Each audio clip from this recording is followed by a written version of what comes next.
Meus amigos, na sociedade moderna, ocupa cada vez mais espaço o aproveitamento do tempo livre. As férias, por exemplo, movimentam multidões em busca de lazer. Ele cresce em importância, surgindo poderosas organizações industriais para atender à variada demanda. O trabalho semanal de 6 dias foi reduzido para 5. Entretanto, surgem as ocupações com prejuízo da vida religiosa. Como tudo ocorre em um ambiente onde Deus, os valores espirituais, são relegados a um segundo plano ou simplesmente desprezados, o descanso dominical cede seu lugar ao lucro, ao dinheiro, às recreações profanas. Eis que se faz ouvir uma voz profética sobre este assunto.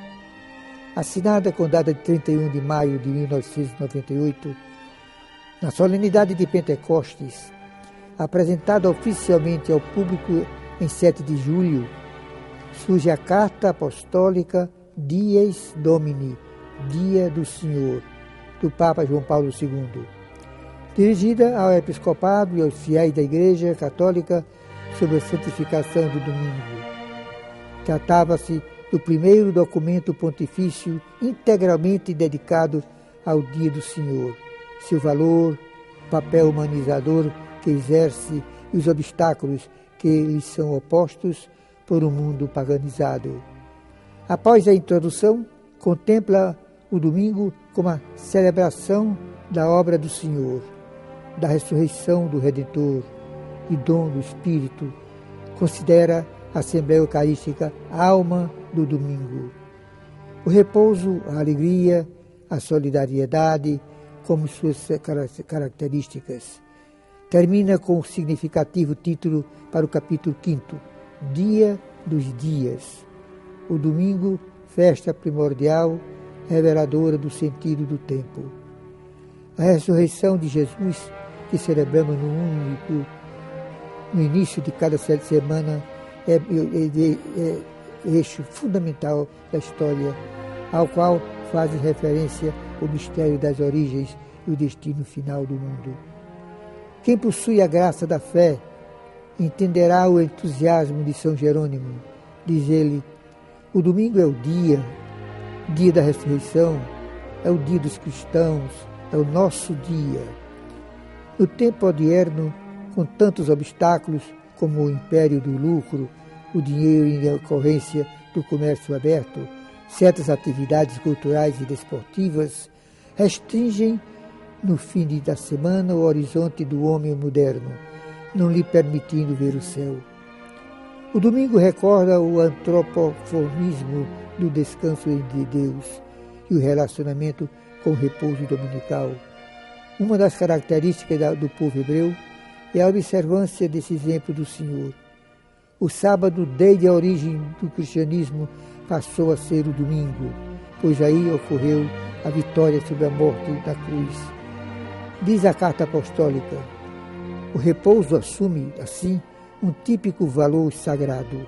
O fiel é convidado a repousar, não só como Deus o fez, mas a descansar no Senhor.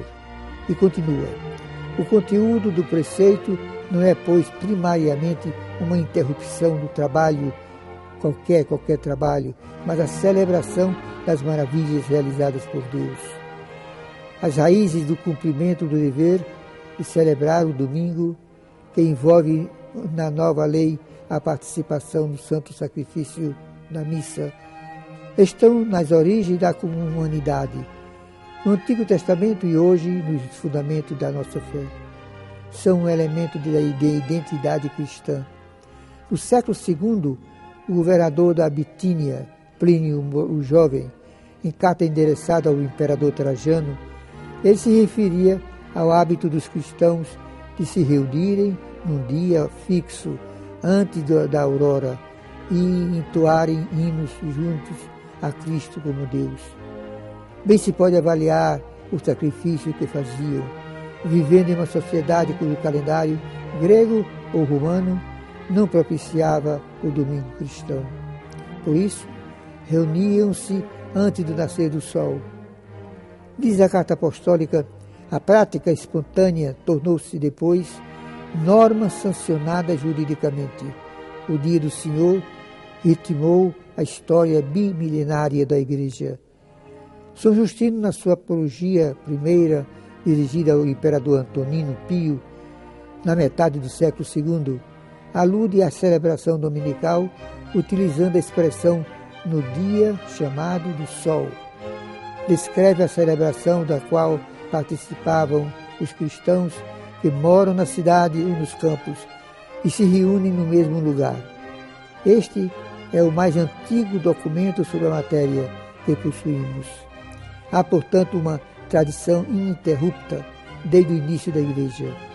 Por mais de uma vez, os escritos do Novo Testamento fazem referência em João, capítulo 20, no capítulo 19, versículo 26, os Atos, capítulo 20, se referem a reuniões feitas no dia do Senhor. A celebração eucarística é parte integrante da mesma. Não se trata de uma oração individual, uma atitude religiosa privada. Somos uma comunidade, um corpo, o corpo místico de Cristo, e como tal devemos agir. Por isso, é importante que se reúnam para exprimir em plenitude a própria identidade da Igreja, a Assembleia convocada pelo Senhor ressuscitado. Meus amigos, nesse dia se manifesta a unidade, as famílias cristãs participam da mesa da palavra e do pão da vida. Compete aos pais, inclusive pelo exemplo, educar seus filhos no cumprimento de um grave preceito religioso, a participação na missa. Nós obedecemos assim a Deus através da Igreja. Essa obrigação não depende do nosso gosto. Não somos livres de ir ou não ir. É uma imposição do Senhor e não uma opção nossa. O Código de Direito Canônico, no Cânon 1247, ele é claro. Nos domingos e nos outros dias de festa, de preceito, os fiéis têm a obrigação de participar da missa. E quando, por grave falta por grave motivo, por exemplo, a falta de sacerdotes, a presença na igreja, a presença para a missa, tornou-se possível, então recomenda-se vivamente que os fiéis participem da liturgia da palavra. Ou então, se dediquem à oração por tempo conveniente. No Catecismo da Igreja Católica, no número 2183. Meus amigos, merece um atento exame o nosso comportamento sobre o domingo, dia do Senhor, fonte e fortaleza da vida religiosa.